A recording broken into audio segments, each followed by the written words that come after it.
Organic farming కోసం land అంతా arrange చేసుకున్నాం కదా అండి.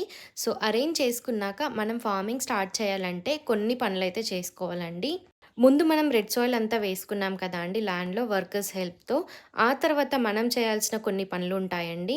ఈవెన్ ఆ పనులు కూడా మనకెవరైనా వర్కర్స్ దొరికితే చేసుకోవచ్చు. మన బడ్జెట్ ఉంటే. కానీ నా బడ్జెట్ అంత కాదు. నేనే చేద్దాం అనుకున్నాను కాబట్టి సో, నేనే చేసుకున్నాను. అయితే చేయాల్సింది ఏంటి అనంటే మనం పోర్షన్స్ లాగా డివైడ్ చేసుకోవాలండి. అంటే మేమైతే మడులని అంటాము వాటిని. సపోజ్ మనం ఒక లీఫీ వెజిటబుల్ పెడుతున్నాము. ఆ లీఫీ వెజిటబుల్‌కి ఒక సెపరేట్ మడి, అలాగే దాంట్లో పుదీనా, కొత్తిమీర లేకపోతే పాలకూర ఇలా సెపరేట్‌గా ఈచ్ వెజిటబుల్‌కొచ్చేసి ఈచ్ సెపరేట్ మడులు చేసుకోవాలి. అవి చేయడం నాకు ఎలా చేయడం అనేది ఐడియా ఉంది కానీ, చేయడం అనేది కష్టమండి. బలం పెట్టి చేయాలి. అయినప్పటికీ నేను స్టార్టింగ్ చేసుకొని, నేను ఈ ఆర్గానిక్ ఫార్మింగ్‌ని సమ్మర్‌లో స్టార్ట్ చేశానండి. అప్పుడు చేసిన ఈ జర్నీ